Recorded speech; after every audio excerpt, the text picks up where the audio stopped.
আসসালামু আলাইকুম বন্ধুরা, কেমন আছেন আপনারা? আশা করি সবাই ভালো আছেন। আলহামদুলিল্লাহ আমি ভালো আছি। আবার একটি নতুন ভিডিও নিয়ে আপনাদের সঙ্গে চলে এসেছি মিজানুর রহমান আজহারীর ওয়াজ। আপনারা যারা যারা মিজানুর রহমান আজহারীর ওয়াজ শুনতে ভালোবাসেন তারা ফুল ভিডিওটি দেখতে থাকেন, আশা করি ভালো লাগবে। 6টা দোয়া এবং জিকির আছে, যেই দোয়া জিকিরগুলো কোরআন হাদিসে বর্ণিত সকল দোয়া জিকিরের খোলাসা, সারমর্ম এবং নির্যাস। এই 6টাকেও যদি কোনো মুসলমান নিয়মিত আঁকড়ে ধরে, তাহলে কোরআন এবং হাদিসের যত দোয়া এবং জিকির আছে কেমন যেন তার নির্যাসটা নিয়মিত সে আমল করলো। বলবো সেগুলা। এই 6টা দোয়া এবং জিকিরের মধ্যে সর্বপ্রথম হলো নবী করিম সাল্লাল্লাহু আলাইহি সাল্লামের প্রতি দুরূদ প্রেরণ করা। নবীজি সাল্লাল্লাহু আলাইহি সাল্লামের প্রতি দুরূদ প্রেরণ করার আমল এরকম আমল, আপনি যদি সারা দিনে শুধুমাত্র নবীজির প্রতি দুরূদ প্রেরণ করার আমলটাই জিকির হিসাবে সবচেয়ে বেশি করেন, দোয়া হিসাবে যদি এটাই আপনি সারাদিন করতে থাকেন, তো আপনার জন্য যথেষ্ট হবে। আল্লাহর কাছে আর কিছু না চাইলেও চলবে, আর কিছু না চাইলেও চলবে। দুরূদ মানে হলো নবীজির জন্য দোয়া করা।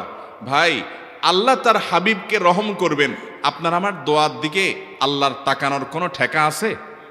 নবীজি কি আমাদের দোয়ার কোনো মুখাপেক্ষী?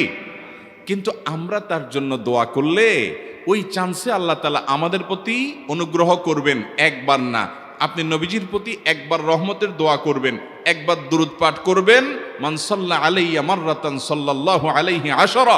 নবীজি সাল্লাল্লাহু আলাইহি সাল্লাম বলেছেন, একবার আমার জন্য তোমরা দোয়া করলে, আমার প্রতি দুরূদ পাঠ করলে, আল্লাহ তাআলা তোমাদের জীবনে 10 বার 10 জায়গায় 10 টাইমস তোমাদের উপরে আল্লাহ তাআলা অনুগ্রহ করবেন। আপনি টেরও পাবেন না কত জায়গায় আল্লাহ অনুগ্রহ করেছেন। আল্লাহ বাঁচাই দিয়েছেন, একটুর জন্য শেষ হয়ে যান নাই। ওই যে দুরূদ পড়ছেন, আল্লাহ তাআলা রক্ষা করছে, আপনি খবরও নাই।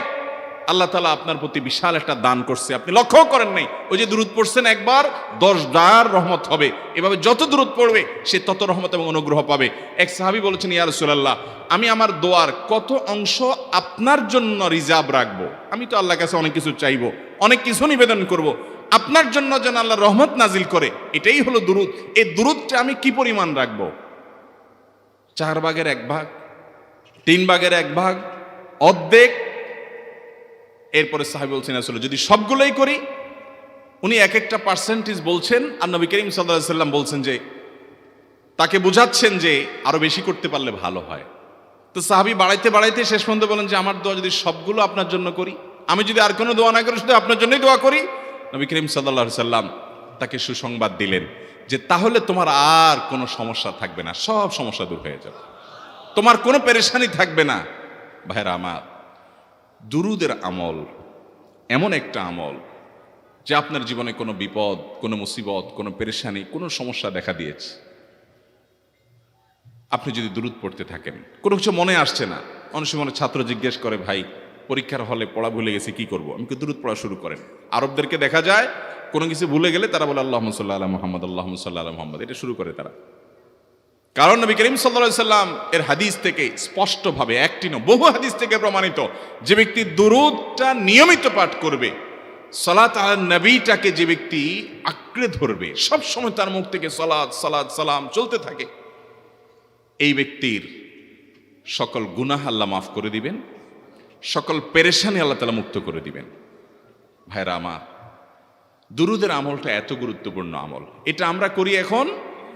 অনেকে আছেন যে আনুষ্ঠানিকতা যখন থাকে দুরূদের, মিলাদের, তখন একটু সালাত আলান নবী যেভাবে করেন। আর বাকি অনেকে আছেন যেগুলো করারও কোনো খোঁজ খবর নাই। দুরূদ বেশি বেশি করে পাঠ করবো তো ইনশাআল্লাহ। সবচেয়ে শ্রেষ্ঠ দুরূদ, সবচেয়ে উত্তম দুরূদ হলো দুরূদ ইব্রাহিম, যেটা নামাজে পড়েন। আর সবচেয়ে সংক্ষিপ্ত দুরূদ হলো সাল্লাল্লাহু আলাইহি ওয়াসাল্লাম। এছাড়া নবীজির প্রতি দোয়ামূলক যে কোনো দুরূদই আল্লাহর কাছে গ্রহণযোগ্য হতে পারে, যদি দুরূদের অর্থের মধ্যে, কথা বলার মধ্যে খারাপ কিছু না থাকে। দুরূদের নামে অনেকগুলো দুরূদ প্রচলিত আছে বিভিন্ন বই পুস্তকে, অমুক দুরূদ পড়লে অমুক এত নেকি হয়, বা অমুক দুরূদ পড়লে এতবার পড়লে ওই বিপদ দূর হয়। এগুলো কোনো হাদিস নির্দেশিত না, এগুলো হয়তো কারো তাজরিবা, অভিজ্ঞতা নির্ভর। কিন্তু হাদিস নির্দেশিত দুরূদ হলো দুরূদ ইব্রাহিম, আর সবচেয়ে সংক্ষিপ্ত দুরূদ হলো সাল্লাল্লাহু আলাইহি সাল্লাম। অর্থের ভিতরে যদি খারাপ কিছু, শিরকের কিছু না থাকে, নবীকে আবার আল্লাহর পর্যায়ে পৌঁছানোর মতো গোমরাহি যদি না থাকে দুরূদের অর্থের মধ্যে, তাহলে যে কোনো দুরূদই আপনি আল্লাহর কাছে পেশ করতে পারেন। তাহলে 6টা দোয়া হলো কোরআন হাদিসের শত শত সহস্র দোয়ার নির্যাস এবং খোলাসা। তার 1 নম্বর হলো দুরুদের আমল। করবো না বেশি বেশি ইনশাআল্লাহ? আমার জীবনে বহুবার এমন হয়েছে, বহুবার এমন এমন বিপদ যে দেয়ালে পিঠ ঠেকে গেছে, এখান থেকে উদ্ধারের কোনো পথ আর চোখের সামনে দেখা যাচ্ছে না। আমি এই আমলটি, এর পাশাপাশি ইস্তেগফারের আমল যেটা 2 নম্বরে বলবো আমি, এই দুটি আমল কন্টিনিউয়াসলি করে গেছে, হরদম প্রতি নিঃশ্বাসে নিঃশ্বাসে, বাস টয়লেটের টাইম বাদে বাকি ফুল টাইম এটা দুরুদ এবং ইস্তেগফার অব্যাহত রাখছি। আল্লাহ তাআলা এমন ভাবে অলৌকিক ভাবে উদ্ধার করেছেন যে আমার কল্পনায়ও আসে না যে এখান থেকে এইভাবে হেল্প হতে পারে। ভাইরা আমার অভিজ্ঞতার 2 পয়সার কোনো মূল্য নাই। আমার অভিজ্ঞতা কি আসলো না আসলো এটাতে কিছু আসে যায় নাই। রহমতুল্লিল আলামিন আল্লাহর রাসূল, আল্লাহর নবী ওয়াদা করেছেন যে আপনার পেরেশানি দূর হবেই হবে ইনশাআল্লাহ। অতএব দুরুদের আমল বেশি বেশি করবো না ইনশাআল্লাহ। নাম্বার 2, ইস্তেগফার। ইস্তেগফার এটাও বেশি বেশি করতে হবে, দুরুদও বেশি বেশি করতে হবে। দুরুদের ব্যাপারে নবী করিম সাল্লাল্লাহু আলাইহি সাল্লাম এক হাদিসে বলেছেন, আকসিরু আলাইয়া মিনাস সালাতি মিন ইয়াউমিল জুমআতি ওয়া লাইলাতিল জুমআহ। জুমার রাতে আর জুমার দিনে, অর্থাৎ বৃহস্পতিবার দিবাগত রাত আর জুমার দিন শুক্রবার, এই সময়গুলোতে তোমরা আমার প্রতি বেশি বেশি দুরুদ পাঠ করো। এই যে নবীজি বলছেন বেশি বেশি পাঠ করো, তাহলে দুরুদটা বেশি বেশি পাঠ করতে হবে। ঠিক একইভাবে 2 নম্বর যেটা, দ্বিতীয় আমল যেটা ইস্তেগফার, এটাও বেশি বেশি করতে হবে। কারণ ইস্তেগফার সম্পর্কে কোন কোন হাদিসের ভাষ্যের মধ্যে মান লাজিমাল ইস্তেগফার ভাষ্য এসেছে, অর্থাৎ যে ব্যক্তি ইস্তেগফারকে আঁকড়ে ধরবে, এটাকে কন্টিনিউয়াসলি করবে, ইস্তেগফার কখনো ছাড়বে না, সবসময় তার মধ্যে ইস্তেগফার অব্যাহত থাকবে, ওই ব্যক্তিকে আল্লাহ রাব্বুল আলামিন বিভিন্ন পেরেশানি থেকে সারপ্রাইজড হওয়ার মতো এমন এমন পথ বের করে দিবে যে সে চিন্তাও করে নাই। তার পেরেশানি থেকে মুক্তির পথ আল্লাহ তাআলা দেখায় দিবেন। ইস্তেগফার কিভাবে করবেন ভাই? ইস্তেগফার এমন একটা আমল, এটা ছাড়া তো আমাদের উপায় নাই ভাই। ইস্তেগফার আমাদের দুনিয়ার পেরেশানি দূর করবে, আখিরাতের পেরেশানি দূর করবে। দুনিয়ার পেরেশানি আমাদের বিপদ আপদ মুসিবত, এগুলো রিজিকের অনটন অভাব এগুলা, আর আখিরাতের পেরেশানি হলো আমাদের পাপ গুনাহ এগুলা। কোরআনে কারিমে আল্লাহ রাব্বুল আলামিন সূরা নূহের মধ্যে আল্লাহ নবী নূহ আলাইহিস সালাম তার সম্পর্কে বলছেন, ফাকুলতুস্তাগফিরু রাব্বাকুম ইন্নাহু কানা গাফফারা ইউরসিলিস সামাআ আলাইকুম মিদরারা ওয়া ইউমদিদুকুম বিআমওয়ালিন ওয়া বানিন ওয়া ইয়াজআল লাকুম জান্নাতিন ওয়া ইয়াজআল লাকুম আনহারা। তিনি বলেন, আমি বলেছি আমার জাতিকে তোমরা ইস্তেগফার করো, আল্লাহর কাছে ইস্তেগফারটা করতে থাকো। রুটি রুজি নাই, চাকরি নাই, ইনকাম নাই, ব্যবসা খারাপ যাচ্ছে, পেরেশানি হচ্ছে, ইস্তেগফার ধরো, কি হবে? ইন্নাহু কানা গাফফারা। যদি ইস্তেগফার করো, 1 নম্বর লাভ হলো আল্লাহ মাফ করে দিবেন গুনাহ। ইউরসিলিস সামাআ আলাইকুম মিদরারা, যাতে ফসল ভালো হয়, রিজিক ভালো হয়, সেই ব্যবস্থা আল্লাহ করবেন। ওয়া ইউমদিদুকুম বিআমওয়ালিন ওয়া বানিন, ছেলে মেয়ে হয় না অথবা ভালো ছেলে মেয়ে নাই, আল্লাহ তাআলা নেক সন্তান দিয়ে তোমাকে শক্তিশালী করবেন, সম্পদ দিয়ে শক্তিশালী করবেন। ওয়া ইয়াজআল লাকুম জান্নাতিন ওয়া ইয়াজআল লাকুম আনহারা, আল্লাহ তাআলা প্রসবন দিবেন, ফসল দিবেন, বরকত দিবেন রুজিতে। কিসের মাধ্যমে? ইস্তেগফার। কিসের মাধ্যমে ভাই? ইস্তেগফার। আহা, ইস্তেগফারের আমল আমাদের দেশে মানুষ আমরা জানি না ভাই। এটি সারাক্ষণ তারা অবসর সময়গুলোতে ইস্তেগফার করতে থাকে, আস্তাগফিরুল্লাহ ওয়া আতুবু ইলাইহি, আস্তাগফিরুল্লাহ আস্তাগফিরুল্লাহ। মানে কি? আল্লাহর কাছে আমি ক্ষমা প্রার্থনা করি, আল্লাহর কাছে আমি মাপ চাই, আল্লাহর কাছে আমি তওবা করি, আল্লাহর দিকে আমি ধাবিত হই, আল্লাহর কাছে আমি ফিরে যাই, আস্তাগফিরুল্লাহ আস্তাগফিরুল্লাহ। আপনি বসে আছেন নিরিবিলি, ভাইরা আমার, এখন আর নিরিবিলি বলতে কোনো সময় নাই, এখন আর ফ্রি টাইম নাই, এখন আর আমাদের অবসর টাইম নাই। আস্তাগফিরুল্লাহ কখন বলবো? মোবাইল টিপতে টিপতে টিপতে টিপতে, ফেসবুকের নোটিফিকেশন দেখতে দেখতে দেখতে, লাইক কমেন্ট গুনতে গুনতে আমাদের এখন কোনো ফুরসত নাই। বাহিরে তো নাই, টয়লেটে গেলেও তখন আমাদের ব্যস্ততা মোবাইল নিয়ে, ফেসবুক নিয়ে, ঘুমাইতে গেলেও আমাদের ব্যস্ততা। ও ভাই আমার, অথচ আমার হায়াত শেষ হয়ে যাচ্ছে, আমল নামার শূন্য খালি, ফেসবুক টিপাটিপিতে পরিপূর্ণ। আল্লাহর কাছে কি নিয়ে যাবেন? ইস্তেগফার করবেন তো ইনশাআল্লাহ? অবসর সময় ইস্তেগফার করবেন তো ইনশাআল্লাহ? নিরিবিলি আছেন, একাকী আছেন, ইস্তেগফার চালায় দেন। 10 সেকেন্ড টাইম পাইছেন, ইস্তেগফার শুরু করে দেন। ডাক্তারের কাছে গেছেন, ওয়েটিংয়ে আছেন, বসে আছেন, ইস্তেগফার করতে থাকেন। সিরিয়াল আছেন কোনো কাজের, ইস্তেগফার করতে থাকেন। ডিউটিতে যাচ্ছেন গাড়িতে, বাইসাইকেলে, বাইকে, যে কোনোভাবে পায়ে হেঁটে ইস্তেগফার করতে থাকেন। যে কোনো অবসরের সময়গুলোকে ইস্তেগফার দিয়ে পরিপূর্ণ করে দেন। ভাইরা আমার, ইস্তেগফার সকল সমস্যার সমাধান। ইস্তেগফারের ভিতরে সবচেয়ে শ্রেষ্ঠ ইস্তেগফার হলো সাইয়্যিদুল ইস্তেগফার। সাইয়্যিদুল ইস্তেগফারটা যদি মুখস্থ না পারেন, অন্তত লিখিত ভার্সনটা পড়েন। সাইয়্যিদুল ইস্তেগফারের যে অর্থ, এটার যে মর্ম, বড় হৃদয়গ্রাহী ভাই, বড় মর্মস্পর্শী। ইমানদার এটার অর্থের দিকে তাকায় যদি পড়ে, তো তার অন্তর না গলে পারে না। আল্লাহুম্মা আনতা রব্বি, হে আল্লাহ আপনি আমার রব, আপনি আমার পালনকর্তা লাগেন। আপনার সাথে আমার এই সম্পর্ক, আমি আপনার গোলাম, আপনি আমার রব, এই সম্পর্কটা আপনার সাথে আছে।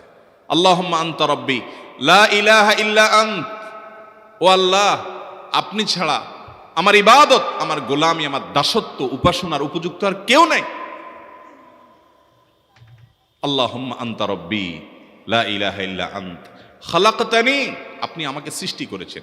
ওয়া আনা আবদুক, আল্লাহ আমি আপনার গোলাম। দেখেন কিভাবে আল্লাহর সাথে সম্পর্কটার কথা বলা হচ্ছে মুহাব্বতের সাথে। খালাকতানি ওয়া আনা আবদুক, আল্লাহ আপনি আমাকে সৃষ্টি করেছেন আর আমি আপনার গোলাম। ওয়া আনা আলা আহদিকা ওয়া ওয়া'দিকা মাস্তাতা'তু, আল্লাহ আপনার সাথে যে অঙ্গীকার করেছিলাম, আলাস্তু বিরব্বিকুম, আপনি জিজ্ঞেস করেছেন। আলমে আরওয়াহাতে আমরা বলেছি বালা, হ্যাঁ আপনি আমার রব। আপনাকে রব হিসাবে স্বীকৃতি দিয়ে আপনার গোলামি করার যে অঙ্গীকার আমরা করেছি, কালিমাতুশ শাহাদা যে আমরা পাঠ করেছি, এই যে আপনার সাথে কৃত অঙ্গীকার, রব হিসাবে স্বীকৃতি দেওয়ার পর, গোলাম হিসাবে মেনে নেওয়ার পর, আমি আপনার যে গোলামি করার কথা ছিল, ওয়া আনা আলা আহদিকা ওয়া ওয়া'দিকা মাস্তাতা'তু, যতটুকু পারছি আমি সে ওয়াদার উপরে থাকার চেষ্টা করছি আল্লাহ। ওয়া আনা আলা আহদিকা ওয়া ওয়া'দিকা মাস্তাতা'ত আবুউ লাকা বিনি'মাতিকা আলাই, আল্লাহ আমি স্বীকার করি আপনি আমার প্রতি অনেক নিয়ামত দিয়েছেন, অনেক নিয়ামত দিয়েছেন, এটা আমি স্বীকার করি। ওয়া আবুউ লাকা বিযামবি, আর আমি এও স্বীকার করি যে আল্লাহ অনেক অপরাধ, অনেক পাপ আমার দ্বারা হয়ে গেছে। ফাগফিরলি, অতএব আপনি আমাকে মাফ করে দেন। ফাইন্নাহু লা ইয়াগফিরুয যুনুবা ইল্লা আনতা, কারণ আপনি ছাড়া আর কেউ গুনাহ ক্ষমা করতে পারবে। ভাইরা আমার, অর্থের দিকে লক্ষ্য করে করে, মর্মটা বুঝে বুঝে একটু সাইয়্যিদুল ইস্তেগফার পড়েন। লেখা দেখে দেখে পড়েন, ইউটিউব থেকে দেখে দেখে পড়েন, কিন্তু পড়েন। আল্লাহুম্মা আনতা রাব্বি লা ইলাহা ইল্লা আন্ত খালাকতানি ওয়া আনা আবদুক ওয়া আনা আলা আহদিকা ওয়া ওয়া'দিকা মাস্তাতা'তু আউযু বিকা মিন শাররি আবুউ লাকা বিনি'মাতিকা আলাইয়া ওয়া আবুউ লাকা বিযামবি ফাগফিরলি ফাইন্নাহু লা ইয়াগফিরুয যুনুবা ইল্লা আনতা। এটা হলো বড় ইস্তেগফার। এত বড় ইস্তেগফার পড়তে পারেন না, কোনো পেরেশানি নাই, কোনো অসুবিধা নাই। সবচেয়ে ছোট ইস্তেগফার হলো আস্তাগফিরুল্লাহ, আস্তাগফিরুল্লাহ, আস্তাগফিরুল্লাহ। আল্লাহ আপনার কাছে ক্ষমা চাই, কত ভুল হয়ে যায়, কত অন্যায় হয়ে যায়। ভাইরা আমার, এটা হলো রিমুভার। ভুল করে কিছু লিখছেন, রিমুভ করে ফেলছেন, শেষ হয়ে গেছে। আপনি ঘন ঘন ইস্তেগফার পড়তে থাকেন, অগণিত ভুল হয়, অগণিত ত্রুটি হয়, বারবার ইস্তেগফার এগুলোকে সবগুলোকে শেষ করে দেয়। ভাইরা আমার, নিরাপত্তা এনে দেয়। আল্লাহ কোরআনে কারিমে বলেছেন যে আপনার রব আপনার কওমের প্রতি আযাব নাজিল করবেন না যদি আপনি থাকেন। আর যদি তারা ইস্তেগফারে রত রাখে, তাহলে গণ আযাব আল্লাহর পক্ষ থেকে আসবে। অতএব ভাইরা আমার, ইস্তেগফার বেশি বেশি করতে হবে। 6টা আমল, 6টা জিকির, দোয়া হলো শত শত হাজার দোয়া এবং জিকিরের সান্নিধ্যাসের। দ্বিতীয়টা হলো ইস্তেগফার। চেষ্টা করবো না ইনশাআল্লাহ ইস্তেগফার করা, চলতে ফিরতে আস্তাগফিরুল্লাহ ওয়া আতুবু ইলাইহি, অথবা শুধু আস্তাগফিরুল্লাহ। আরেকটা ইস্তেগফার হাদিসে বর্ণিত, আস্তাগফিরুল্লাহাল্লাযী লা ইলাহা ইল্লা হুয়াল হাইয়ুল কাইয়্যুম ওয়া আতুবু ইলাইহি ওয়া লা হাওলা ওয়া লা কুওয়াতা ইল্লা বিল্লাহ। এটাও ইস্তেগফার। তাহলে একটা বড় ইস্তেগফার, একটা মিডিয়াম, একটা ছোট, যার যেটা সুবিধা হয় এটা পড়েন। বড়টা হলো সাইয়্যিদুল ইস্তেগফার, সবচেয়ে শ্রেষ্ঠ ইস্তেগফার যেটা হাদিসে বর্ণিত হয়েছে। সাইয়্যিদুল ইস্তেগফার নবীজি সকাল সন্ধ্যা পাঠ করতেন, বিভিন্ন সময় পাঠ করতেন, রাতে পাঠ করার কথা বলতেন। সাইয়্যিদুল ইস্তেগফার পাঠ করলে আল্লাহ রাব্বুল আলামিন ওই দিনে, ওই রাতে, ওই ব্যক্তি মারা গেলে তার সব গুনাহ খাতা মাফ করে তাকে জান্নাত দিবেন ইনশাআল্লাহ। অতএব ভাইরা আমার, সাইয়্যিদুল ইস্তেগফার সবচেয়ে বড়, আস্তাগফিরুল্লাহাল্লাযী লা ইলাহা ইল্লা হুয়াল হাইয়ুল কাইয়্যুম ওয়া আতুবু ইলাইহি ওয়া লা হাওলা ওয়া লা কুওয়াতা ইল্লা বিল্লাহ। এটা হলো মাঝারি ধরনের। আর সবচেয়ে ছোট ইস্তেগফার হলো আস্তাগফিরুল্লাহ ওয়া আতুবু ইলাইহি। তাহলে 6 আমলের কয়টা গেল? 2টা। প্রথমটা হলো দুরুদ আর দ্বিতীয়টা হলো ইস্তেগফার। নাম্বার 3, এটা আমাদের বেশিরভাগ মানুষ জীবনে হয়তো শুনেনও নাই, অনেকে হয়তো শুনছেন, আমল করা হয় না। খুব সীমিত সংখ্যক আল্লাহর বান্দার আমলের তৌফিক হয়। সেটা হলো ইয়া যাল জালালি ওয়াল ইকরাম। এটা একটা জিকির, আল্লাহ তাআলাকে ডাকা, আহ্বান করা, এটাই জিকির। ইয়া যাল জালালি ওয়াল ইকরাম। নবী করিম সাল্লাল্লাহু আলাইহি সাল্লাম বলেছেন আলিজু বিয়া যাল জালালি ওয়াল ইকরাম। তোমরা ইয়া যাল জালালি ওয়াল ইকরাম এটাকে আঁকড়ে ধরো, এটাকে নিয়মিত করো, বেশি বেশি করে বলতে থাকো এটাকে সব সময় এটাকে মুদাওয়ামাতের সাথে কন্টিনিউয়াসলি এটা বলতে থাকো, ইয়া যাল জালালি ওয়াল ইকরাম। অনেক উলামায়ে কেরাম, মুহাদ্দিসিনে কেরাম ইয়া যাল জালালি ওয়াল ইকরাম কেন নবীজি এত বেশি বলতে বলেছেন, এটার মাধ্যমে আমাদের লাভটা কি, এর ব্যাখ্যা করতে গিয়ে বলেছেন ইয়া যাল জালাল মানে হলো হে মহান মহান বড়ত্বের অধিকারী, হে জালালের অধিকারী, হে জালাল, ওয়াল ইকরাম হে দানশীল। তাহলে প্রথম বাক্যে আল্লাহর বড়ত্বের কথা স্বীকৃতি দিয়ে প্রশংসা করা হয়, আর দ্বিতীয় বাক্যে হে দানশীল বলে আল্লাহ তাআলার কাছ থেকে চাওয়া হয় যে আপনি যেহেতু দানশীল এবং আপনি যদি মহান, অতএব আপনি আমাকে দান করেন। এটা ডাকলেই, আল্লাহকে এই বলে ডাকলেই চাওয়া হয়ে যায়। এই জন্য বেশি বেশি করে ইয়া যাল জালালি ওয়াল ইকরাম পড়তে হবে। অনেকে হয়তো নতুন শুনেছেন, আজকে থেকে শুরু করে দিবেন ইয়া যাল জালালি, সকাল বিকাল মনে থাকে না তো লিখে লিখে ওয়ালে টাঙ্গায় দেন। বাসা বাড়িতে এমন জায়গায় লিখে রাখেন তাকাইলে নজরে পড়ে, কারণ মোবাইলে আমাদেরকে সবকিছু ভুলাই দেয়, দুনিয়ার ব্যস্ততা সব ভুলাই দেয়। এই জন্য বেশি বেশি ইয়া যাল জালালি ওয়াল ইকরাম পড়বো। 3টা হয়ে গেল। নাম্বার 4 নম্বর যে দোয়া এবং জিকির করতে নবী করিম সাল্লাল্লাহু আলাইহি সাল্লাম সব সময় আমাদেরকে উৎসাহ দিয়েছেন, অনুপ্রেরণা দিয়েছেন। এবং ইবনে সাদি রাহিমাহুল্লাহ তিনি 6টা নির্যাস দোয়া এবং জিকির যে বলেছেন তার 4 নম্বর হলো লা হাওলা ওয়ালা কুওয়াতা ইল্লা বিল্লাহ। লা হাওলা ওয়ালা কুওয়াতা ইল্লা বিল্লাহ। লা হাওলা ওয়ালা কুওয়াতা ইল্লা বিল্লাহ এটা হলো সারেন্ডার করা, আল্লাহর কাছে সারেন্ডার করা, আত্মসমর্পণ করা। মানে আল্লাহ ছাড়া কোনো ভালো কাজ করার ক্ষমতা কারণ নাই, করার তৌফিক দেওয়ার ক্ষমতা কারণ নাই, আর পাপ থেকে বাঁচানোরও ক্ষমতা কারণ নাই। এই জন্য আমি কেমন যেন আল্লাহর কাছে সারেন্ডার করছেন, লা হাওলা ওয়ালা কুওয়াতা ইল্লা বিল্লাহ। কোনো অবস্থা, কোনো সামর্থ্য এগুলো কারোর কাছে নাই, শুধুমাত্র কার কাছে আছে? আল্লাহর কাছে আছে। এই অর্থ বুঝে আপনি লা হাওলা ওয়ালা কুওয়াতা ইল্লা বিল্লাহ বেশি বেশি পাঠ করবেন। নবী করিম সাল্লাল্লাহু আলাইহি সাল্লাম বলেছেন তোমাদেরকে কি আমি জান্নাতের একটা ভান্ডারের খবর দিব, যেটা জান্নাতের ভান্ডার, সওয়াব টওয়াব না, সাধারণ অল্প স্বল্প সওয়াব না, পুরো জান্নাতের ভান্ডারের সন্ধান দিয়ে দিব। সাহাবা ইকরাম তো চাইতেনই সেটা। নবীজি সাল্লাল্লাহু আলাইহি সাল্লাম তখন বলেছেন যে লা হাওলা ওয়ালা কুওয়াতা ইল্লা বিল্লাহ এটা হলো কানজুম মিন কুনুজিল জান্নাহ, জান্নাতের ভান্ডার সমূহের মধ্যে থেকে একটা বড় ভান্ডার হলো লা হাওলা ওয়ালা কুওয়াতা ইল্লা বিল্লাহ। অতএব এই আমলটাও বেশি বেশি করবেন। 4 নম্বর আমল হয়ে গেল। দুরুদের আমল 1, ইস্তেগফারের আমল 2, ইয়া যাল জালালি ওয়াল ইকরাম 3, লা হাওলা ওয়ালা কুওয়াতা ইল্লা বিল্লাহ কয়টা হলো? 4। 5 নম্বর আমল হলো দোয়া ইউনুস। দোয়া ইউনুস জানা আছে তো? লা ইলাহা ইল্লা আনতা সুবহানাকা ইন্নী কুনতু মিনাজ জালিমিন। ভাইরা আমার, অর্থের দিকে তাকায়া মাঝে মধ্যে মোবাইল টোবাইল সব ফালায় রেখে একটু আল্লাহর সাথে কথা বলবেন, আল্লাহর সাথে একটু কানেক্টেড হওয়ার চেষ্টা করবেন, আল্লাহর সাথে একটু সংযুক্ত হওয়ার চেষ্টা করবেন।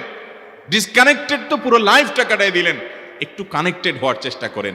প্রতিদিন কিছু সময় বসে একটু জিকির করেন, চলতে ফিরতে একটু আল্লাহকে সময় দেন। আপনি উপকৃত হবেন, আপনার কল্ব জিন্দা হবে, আমল নামা সওয়াবে পরিপূর্ণ হবে।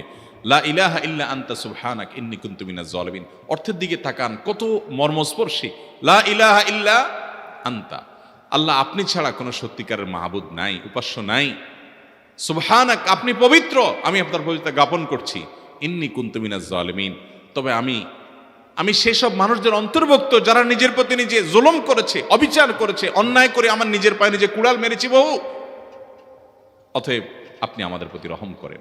এই দোয়া পাঠ করে আপনারা সবাই জানেন আল্লাহর একজন নবী তিনি জীবনের সবচেয়ে কঠিন পরিস্থিতির মুখোমুখি হয়ে এমন বিপদে পড়েছেন যে বিপদ থেকে উদ্ধারের কোনো পথ ছিল না।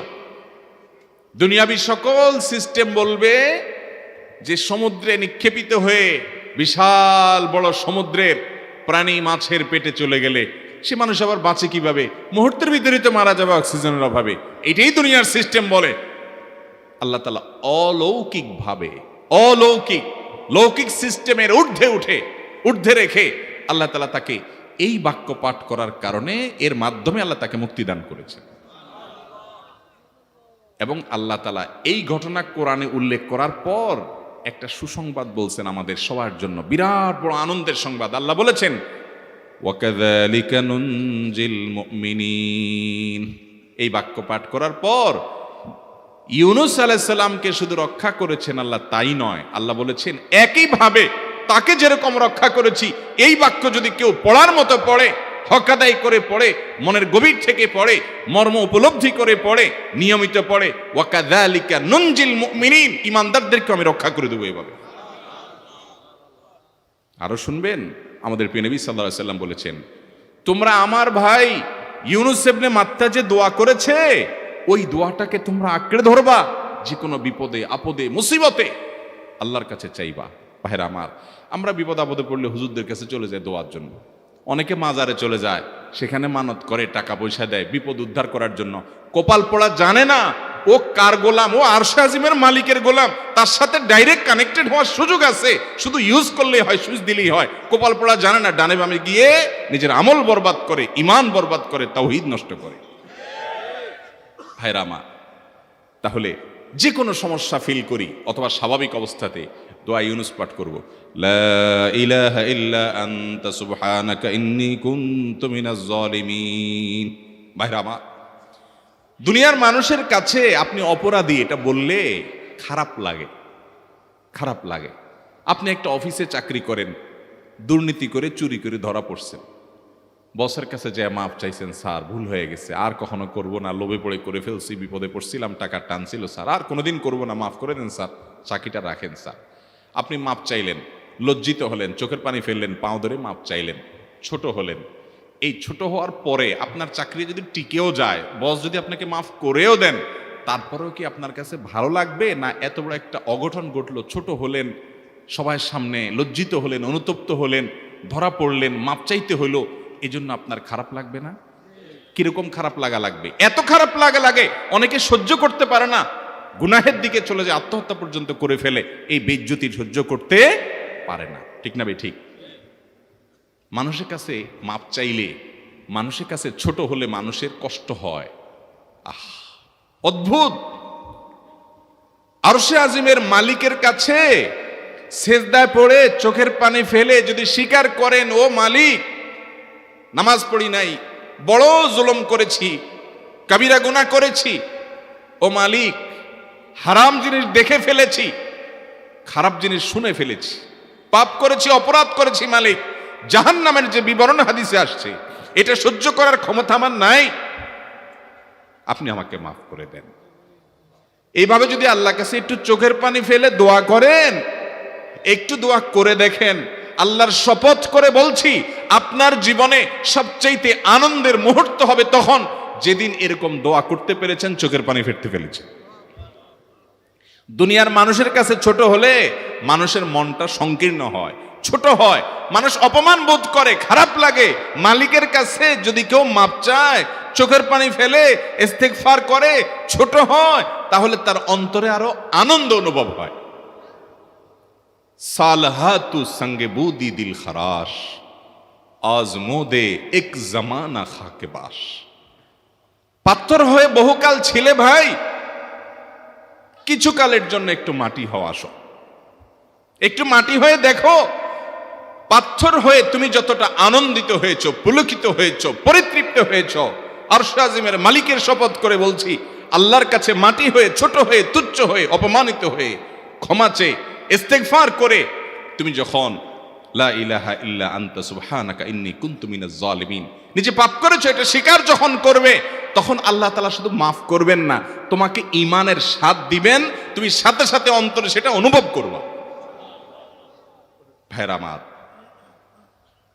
আল্লাহর দিকে ধাবিত হব তো ইনশাআল্লাহ? গুনাহের, পাপের, অপরাধের পথ ছেড়ে আসবো তো ইনশাআল্লাহ? লা ইলাহা ইল্লা আনতা সুবহানাকা ইন্নী কুনতু মিনাজ জালিমিন। কোরআন হাদিসের নির্যাসের 5 নম্বর আমল দোয়া ইউনুস। নবীজি সাল্লাল্লাহু আলাইহি সাল্লাম বলেছেন, আমার ভাই ইউনুস আলাইহিস সালাম তিনি আল্লাহর কাছে এটা পড়ে যেরকম বিপদ থেকে রক্ষা পেয়ে গেছেন, তোমরা আমার ভাই ইউনুস আলাইহিস সালামের দোয়াটা বেশি বেশি পড়বা, ওইটাকে তোমরা আঁকড়ে ধরবা, তোমাদেরকে আল্লাহ তাআলা উদ্ধার করবেন। আল্লাহ কোরআনে ওয়াদা করেছেন, ওয়া কাযালিকা নুনজিল মুমিনিন, এভাবে আমি ঈমানদারদেরকে রক্ষা করব। অতএব ভাইরা আমার, বিপদ আপদে ওই মাজারে দৌড় দিবেন না, হুজুরের কাছে দোয়া চান, এটাতে দোষের কিছু নাই, কিন্তু সবকিছুর আগে আপনি নিজে নিজের মালিকের কাছে চান। আমরা অনেকে দোয়া করি না, কেন করি না? আমরা মনে করি যাই রে, আমি এত গুনাহগার মানুষ, আমার দোয়া কবুল হবে, এই জন্য হুজুরের কাছেই শুধু যায়, যে হুজুর যদি কিছু বলে দেয়। আল্লাহর কাছে ডাইরেক্ট চাইলে যে পাওয়া যাবে, এটা অনেক মুসলমান বিশ্বাস করে না, ভালো করে জানে না। ভাইরা আমার, আল্লাহ কোরআনে বলেছেন, উদউনি আস্তাজিব লাকুম, তোমরা আমার কাছে দোয়া করো, আমি কবুল করব। ওয়াদা করেছেন আল্লাহ তাআলা। আমার রব কি ওয়াদার খেলাফ করে? আমাদের রব ওয়াদার খেলাফ করে? ইন্নাহু লা ইউখলিফুল মিআদ, তিনি ওয়াদার খেলাফ করেন না। তিনি বলেছেন তোমরা দোয়া করো, হালাল বক্ষণ থাকে, যদি হালাল উপার্জন যদি থাকে, শরীরে যদি হারাম যদি না থাকে, শর্ত আদায় করে দোয়া যদি করেন, দোয়া করে আবার হুলস্থুল যদি না করেন, তাড়াহুড়ো যদি না করেন, দোয়া করে আল্লাহর কাছে দরখাস্ত জমা দিয়ে দেন, দুরূদ পাঠ করেন, শর্ত আদায় করে দোয়া করেন, আপনি যত অপরাধী হন, যত গুনাহগার হন, যত পাপিষ্ঠ হন, আল্লাহ আপনার দোয়া কবুল করবে। আচ্ছা ভাই, আমরা যত খারাপ হই, আপনি নামাজ পড়েন না, আপনি ফিল্ম দেখেন, আপনি হারাম জিনিস দেখেন, আপনি অনেক খারাপ কাজ করেন, গালিগালাজ করেন, মানুষের হক মারেন, যত খারাপ আপনি হন, আপনি ইবলিসের চেয়ে বেশি খারাপ হতে পারবেন? ইবলিসের চেয়ে বেশি খারাপ হওয়ার সুযোগ আছে? খারাপের বাপ সে, তার মতো খারাপ তো আপনি চাইলেও হতে পারবেন না, ঠিক না ভাই? ঠিক। আচ্ছা, এই ইবলিস আল্লাহর কাছে দোয়া করছে কখন? এমন সময় যখন আল্লাহ তাকে নির্দেশ করছে সিজদা করো, আদমের সম্মানে। সেই নির্দেশ সে লঙ্ঘন করেছে, ডাইরেক্ট আল্লাহর সামনে সরাসরি লঙ্ঘন, সরাসরি বিদ্রোহ। আপনার সামনে আপনার ছেলে, আপনার কর্মচারী, আপনার কাজের লোক ডাইরেক্ট যদি একটা জিনিস বলে পারবো না, কি পরিমাণ মেজাজ আপনার গরম হবে চিন্তা করেন। অথচ আপনিও মানুষ, সেও মানুষ, আর আল্লাহ হলেন সৃষ্টিকর্তা, এ হলো সৃষ্টি। সে যুক্তি দেখায়, খালাক্তানি মিন নার ওয়া খালাক্তাহু মিন তিন, আমারে আগুন থেকে তৈরি করছেন, তারে মাটি থেকে তৈরি করছেন, আমি কেন তারে সিজদা করব? তর্ক যুক্তি হাজির করে আল্লাহর নির্দেশকে আল্লাহর সামনে লঙ্ঘন করেছে। কত ডেঞ্জারাস সিচুয়েশন বুঝেন, কি পরিমাণ রাগ আল্লাহ রাব্বুল আলামিন হওয়ার কথা। তার তো গুণবাচক নাম শুধু রহমান রহিম না, তার গুণবাচক নাম আছে কি? কাহার, জব্বার। তো আল্লাহ রাব্বুল আলামিনের এই গুণবাচক নামও তো আছে।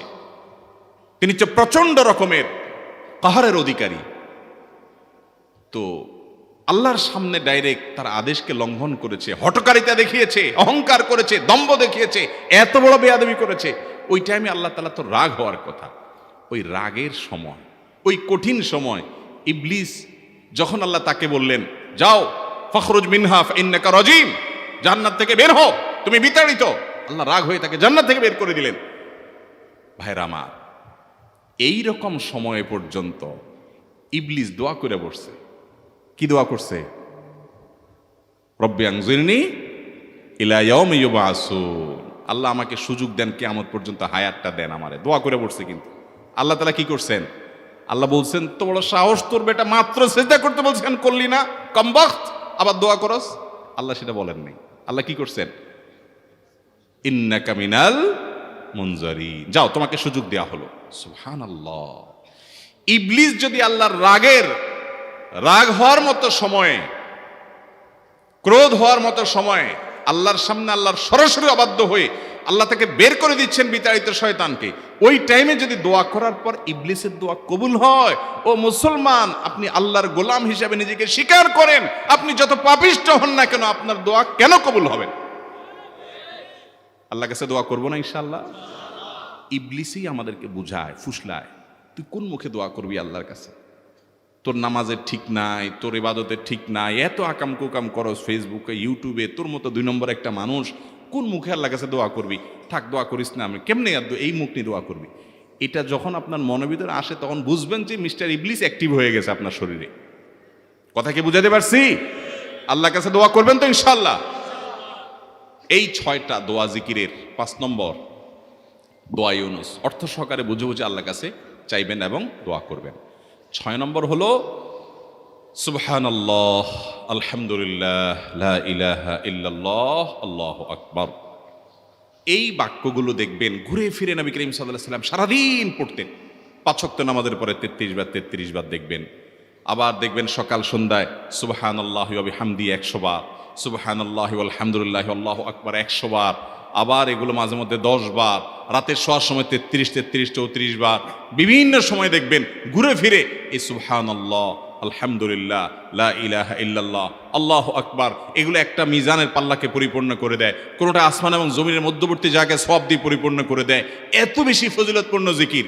এই জন্য পুরো কোরআন হাদিসের দোয়া এবং জিকিরের নির্যাসের শেষ এবং 6 নম্বর হলো বেশি বেশি করে দিন রাত 24 ঘন্টা যখন সুযোগ পাবেন, যেখানে যেখানে হাদিসে যে সংখ্যা বলা আছে ওটাতে করবেনই, ওর বাইরেও বেশি বেশি করে সুবহানাল্লাহ, আলহামদুলিল্লাহ, লা ইলাহা ইল্লাল্লাহ, আল্লাহু আকবার বেশি বেশি করবো না ইনশাআল্লাহ। আবারও বলছি, পুরো কোরআন হাদিসের দোয়া এবং জিকিরের নির্যাস 6টির একটি হলো, এটি ইবনে সাঈদী রাহিমাহুল্লাহর গবেষণা, তার গবেষণার আলোকে তিনি এটা পেশ করেছেন। এটি আবার কোনো হাদিস থেকে নির্যাস বের করে দেওয়া হয়েছে সে নয়, এটা একজন মুফাসসিরের গবেষণা। তিনি বলেছেন কোরআন হাদিসে যত দোয়া বলা হয়েছে সবগুলার মর্ম কথা এর মধ্যে চলে আসে। তাছাড়া নবী সাল্লাল্লাহু আলাইহি সাল্লাম এবং কোরআনে এইগুলাকে বেশি বেশি করতে বলেছেন। আলিজ্জু, আকসিরু, মান লাজিমা, এই শব্দগুলো ব্যবহার করা হয়েছে। এই জন্য এগুলো বেশি বেশি করে করতে হবে। এই যে শেষেরটা নবী সাল্লাল্লাহু আলাইহি ওয়াসাল্লাম সবসময় বিভিন্ন জায়গায় করতেন। আবারও বলছি, নাম্বার 1 দুরুদ, নাম্বার 2 ইস্তিগফার, নাম্বার 3 ইয়া দাল জালালি ওয়াল ইকরাম, নাম্বার 4 লা হাওলা ওয়ালা কুওয়াতা ইল্লা বিল্লাহ, জান্নাতের ভান্ডার এটা। নাম্বার 5 লা ইলাহা ইল্লা আনতা সুবহানাকা ইন্নী কুনতু মিনাজ জালিমিন, বিপদ না আসলেও স্বাভাবিক অবস্থায় পড়বেন। নাম্বার 6 সুবহানাল্লাহি ওয়াল হামদুলিল্লাহি ওয়া লা ইলাহা ইল্লাল্লাহু আল্লাহু আকবার। নিয়মিত করব তো ইনশাআল্লাহ। আল্লাহ আমাকে আপনাকে আমাদের সবাইকে আমল করার তৌফিক দান করুন, সব সময় জিকিরের মধ্যে থাকার তৌফিক দান করুন। জাযাকুমুল্লাহু খায়রা ওয়া আখিরু দাওয়ানা আলহামদুলিল্লাহি রাব্বিল আলামিন। ভিডিওটি ভালো লাগলে একটি লাইক, কমেন্ট ও শেয়ার করে পাশে থাকবেন বন্ধুরা। যারা যারা শেষ পর্যন্ত ভিডিওটি দেখেছেন তাদের জন্য অনেক অনেক ভালোবাসা থাকলো বন্ধুরা। আরও নতুন নতুন ভিডিও পেতে চ্যানেলটিকে সাবস্ক্রাইব করে পাশে থাকবেন বন্ধুরা। ভালো থাকবেন, ধন্যবাদ।